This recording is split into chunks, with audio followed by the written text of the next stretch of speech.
ये कौन सा स्टेट है, तमिलनाडु हो या उत्तर प्रदेश हो, ये मत देखिए। ये कैसा इस तरह का घटना हो गया कि आपको ये चिंता नहीं होते आपको ये सब घटना सुन करके? ये चिंतित होना तो स्वाभाविक होना चाहिए। सर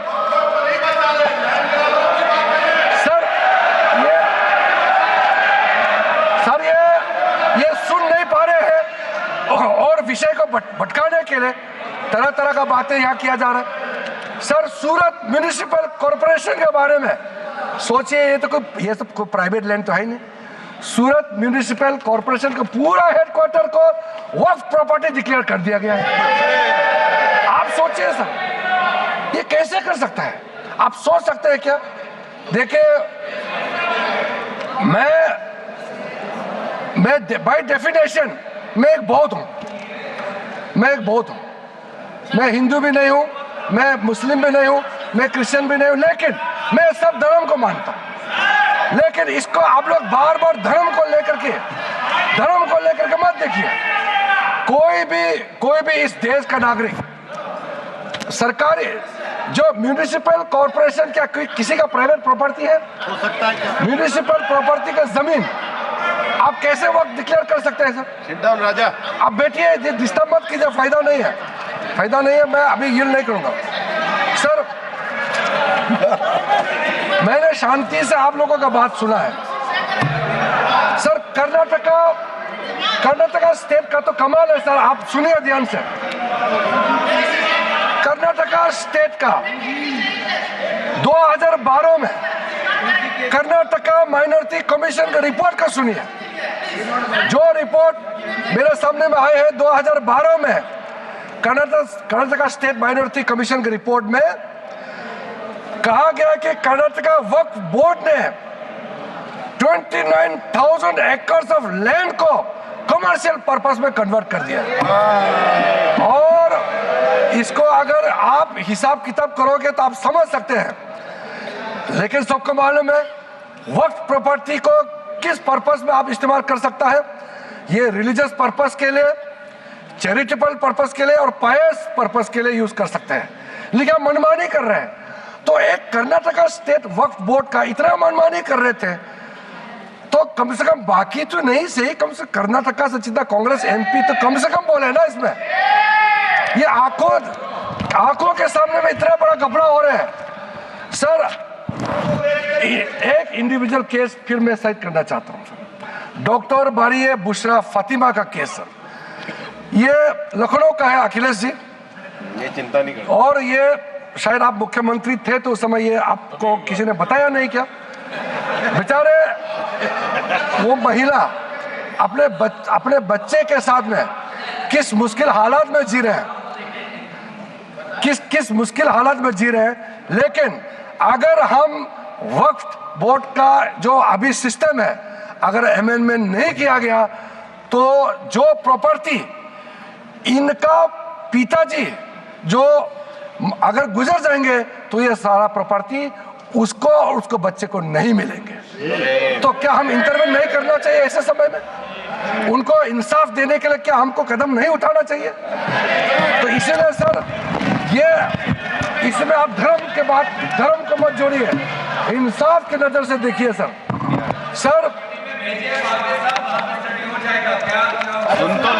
देखो ये कांग्रेस वाले का यही प्रॉब्लम है। सवाल उठाया और जब मैं क्लैरिफिकेशन दे रहा हूं फिर बताते हैं कि इसको कमेटी में चर्चा करेंगे। सर इल्जाम लगा करके भागने का कोशिश मत करो सर।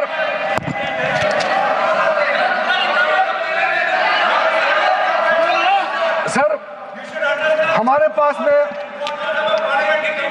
मैं समझता हूं पार्लियामेंट्री कमेटी में देखिए सर, अध्यक्ष महोदय मेरा जवाब के बाद हम क्या करना है आपके परमिशन से, हाउस का सेंस से लेकर के आगे हम बढ़ेंगे।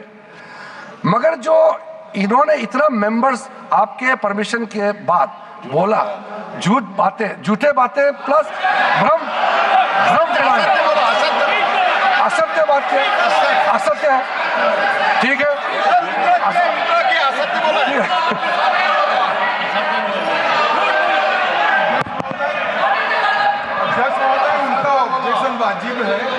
झूठ शब्द प्रयोग यहाँ नहीं हो सकता। सत्य नहीं है ऐसी बातें जो बताए, इससे रिप्लेस कर लेंगे।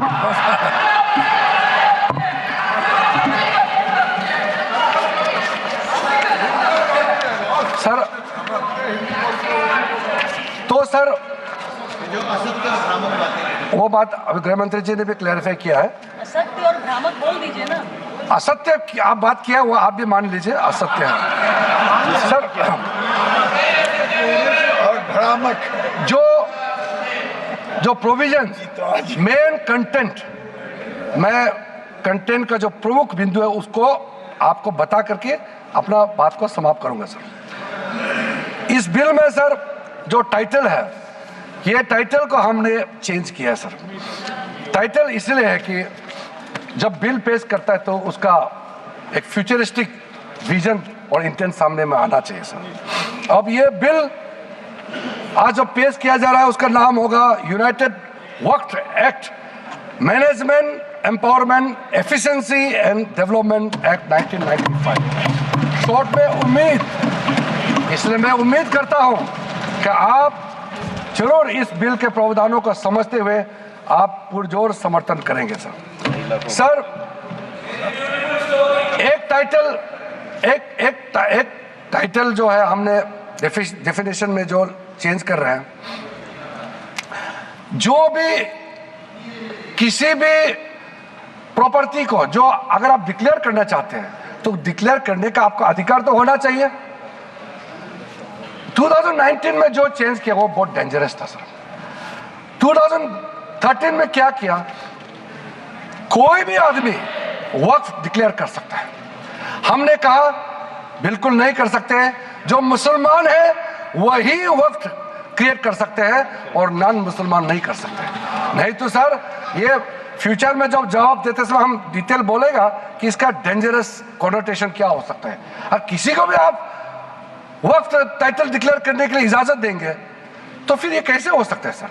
इसलिए हमने पुराना सिस्टम, ये 2013 का, हम पुराने सिस्टम में पुराने डेफिनेशन में वापस जा रहे हैं सर। अब सर इन्होंने कलेक्टर्स के बारे में काफी आपत्तिजनक उन्होंने याद दर्ज कराया। कलेक्टर जो डिप्टी कमिश्नर होते हैं, क्या कोई पर्टिकुलर पॉलिटिकल पार्टी अपॉइंट करते हैं क्या? वो रेवेन्यू उसी के पास रहते हैं जी। रेवेन्यू का रिकॉर्ड कलेक्टर के पास ही रहते हैं सर। और ये बोलते हैं कि कलेक्टर के पास ये रेवेन्यू वाला काम कलेक्टर को नहीं देना चाहिए। तो कलेक्टर का काम क्या है बताइए फिर? आप बताइए। कलेक्टर बनाया इसलिए रेवेन्यू रिकॉर्ड देखने के लिए। मुझे समझ में नहीं आया किस चीज को विरोध कर रहे हैं सर। ये रेवेन्यू ऑफिसर होते हैं सर। इसलिए सर जब सर्वे कमिश्नर का कामकाज को लेकर के इतना जो रिकमेंडेशन मैंने बताया, वो ऑब्जेक्शन सिर्फ हमने नहीं किया, जितना कमेटियां आपने बनाए हैं, पार्लियामेंट्री कमेटीज, ज्वाइंट कमेटी बनाया, पार्लियामेंट में क्वेश्चंस आया है, अलग अलग तरीके से रिप्रेजेंटेशन आया है, ये सब आपके समय के हैं। उसी समय में ही सचर कमेटी बनी है। उसी ने कहा है कि ये प्रॉब्लम सर्वे कमिश्नर में है, इसलिए रेवेन्यू रिकॉर्ड का साथ जोड़ के सारा प्रॉपर्टी का वैलिडेशन होना चाहिए और जिला कलेक्टर को इसमें लाना चाहिए। ये आप ही का रिपोर्ट है, हम तो सिर्फ इंप्लीमेंट कर रहे हैं सर। इसलिए इतना उत्तेजित होकर के आप लोगों को यहाँ अपोज करने का कोई जरूरत नहीं सर। दूसरा सर, इस प्रावधान, इस बिल में हमने जो एक प्रावधान रखा है, ट्राइब्यूनल्स जो बने हैं, हम ट्राइब्यूनल को खत्म नहीं कर रहे हैं। पहले ट्राइब्यूनल में 3 मेंबर होते थे, अब हम प्रावधान रख रहे हैं कि इसमें एक जुडिशियल और एक टेक्निकल मेंबर होगा। और अगर वो समझ में नहीं आया, मैं अभी सर उसमें हमने ये कहा है कि जो टेक्निकल मेंबर है, अगर वो एब्सेंट होता है तो एक जुडिशियल,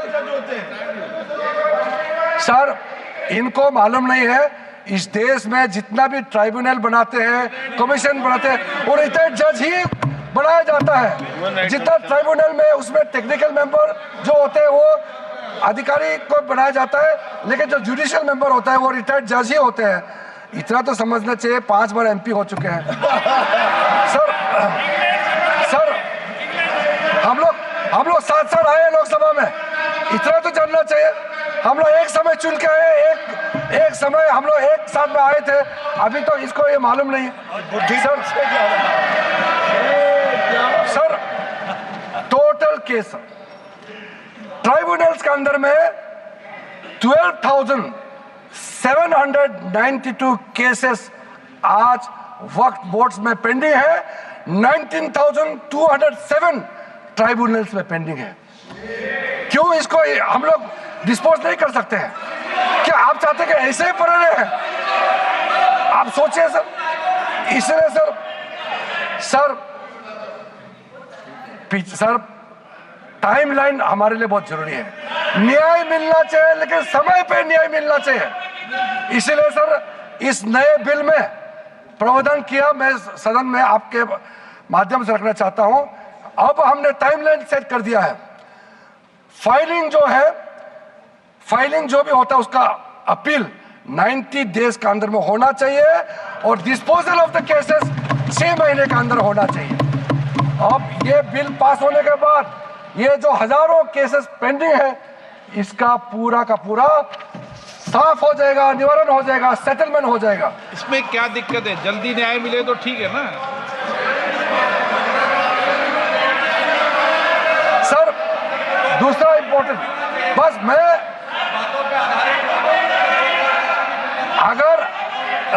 अगर ये सुनना नहीं था तो इतना सवाल क्यों पूछा? फिर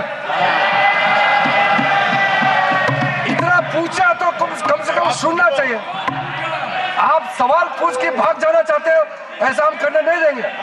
आप भाग जाने से भी हम बोलते रहेंगे, अपना बात इस सदन में पूरा रखेंगे। सर आज ये टेक्नोलॉजी का जमाना है। वक्फ बोर्ड में टेक्नोलॉजिकल इंडक्शन ये अनिवार्य है। इसलिए सर हमने ये प्रावधान रखा है कि वक्फ बोर्ड में साइंटिफिक तरीके से बहुत ही एफिशिएंटली ट्रांसपेरेंट तरीके से वक्फ बोर्ड चलाने के लिए पूरा का पूरा टेक्नोलॉजी का इसमें उपयोग किया जाएगा और बिल्कुल ये हर समय ये निगरानी में रहेगा। हमारा मंत्रालय से ओवरसाइट कंटिन्यूस मॉनिटर करते रहेगा। वक्फ प्रॉपर्टी का सारा प्रावधान किया गया है सर। एक पोर्टल सर सेंट्रल गवर्नमेंट का पोर्टल है, उसमें सारा अकाउंट्स का फॉर्मेट होगा और साथ में जो मुतवाली से जिसका खिलाफ इतना कंप्लेंट करते हैं उसको अकाउंटेबल बनाया गया है कि गलत काम करेगा तो उसका खिलाफ कार्रवाई हो।